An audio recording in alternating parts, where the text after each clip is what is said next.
Olá! Hoje a gente vai mergulhar em dois verdadeiros superpoderes da matemática.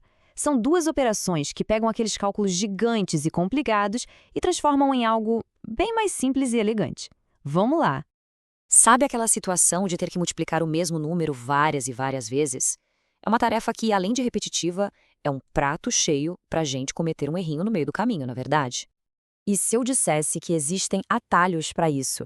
Pois é, eles existem. São a potenciação e a radiciação. Pense neles como os superpoderes da matemática, criados justamente para simplificar a nossa vida. E o nosso roteiro de hoje é bem direto. Primeiro vamos entender o que é a potenciação e as regrinhas dela. Depois a gente parte para a radiciação, que é a operação inversa. E no final a gente conecta tudo. Começando então pela primeira parte, potenciação, o grande atalho da multiplicação.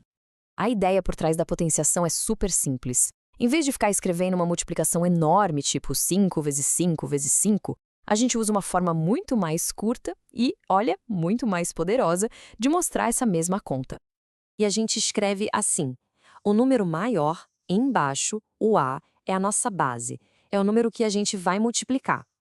Já o número pequeno, lá em cima, o N, é o expoente. Ele é quem manda, dizendo quantas vezes a base tem que se repetir na conta. Olha só esse exemplo, 2 elevado a 3. Isso é só um jeito compacto de dizer, pegue o número 2 e multiplique por ele mesmo 3 vezes. O resultado, claro, dá 8.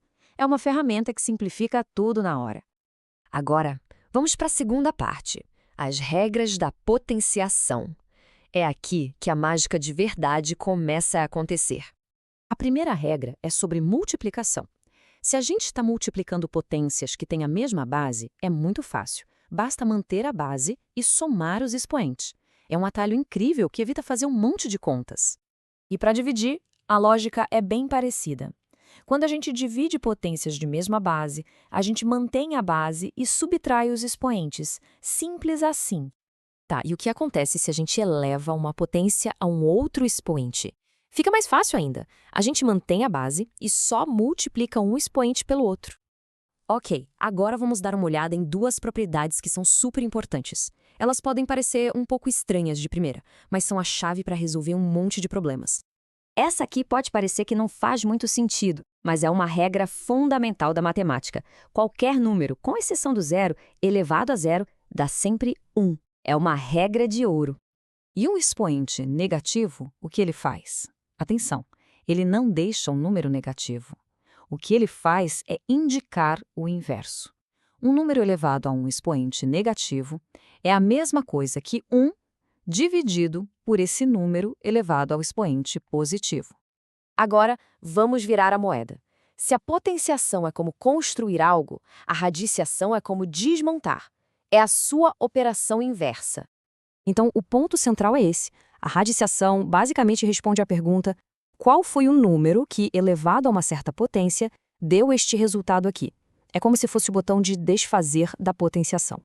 A anotação funciona assim. O N é o índice que diz qual potência a gente está revertendo. Se for um 2, é uma raiz quadrada. Se for 3, uma raiz cúbica. E por aí vai.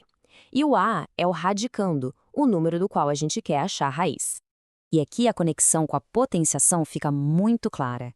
A raiz quadrada de 9 é 3. Por quê? Porque 3 ao quadrado dá 9. A raiz cúbica de 27 é 3, porque 3 ao cubo dá 27. Uma operação desfaz exatamente o que a outra fez. Vamos para a quarta parte, as regras da radiciação. Porque assim como as potências, as raízes também têm seus próprios atalhos para facilitar as contas. A raiz de uma multiplicação pode ser quebrada na multiplicação das raízes. Isso ajuda demais, porque muitas vezes é bem mais fácil calcular as raízes de números menores, um de cada vez. E a mesma lógica vale para a divisão. A gente pode separar a raiz de uma fração na raiz do número de cima sobre a raiz do número de baixo. É outra ferramenta de simplificação excelente. Bom, a gente já viu os dois superpoderes separados. Agora vamos para o grande finale, a conexão definitiva entre eles. Até agora, a gente tratou de potências e de raízes. Mas e quando aparece a raiz de uma potência? Como é que a gente pode pensar nisso? E aqui está a grande revelação. Uma raiz, no fundo, nada mais é do que uma potência com o expoente em forma de fração. O índice da raiz vira o denominador, o número de baixo da fração. Isso une os dois conceitos numa ideia só. É genial. Então, para resumir, potências agrupam multiplicações, raízes desfazem essa operação. Mas a grande sacada é que são duas faces da mesma moeda. Uma raiz é só uma potência com expoente fracionário. Entender isso de verdade é o que abre as portas para cálculos muito mais complexos.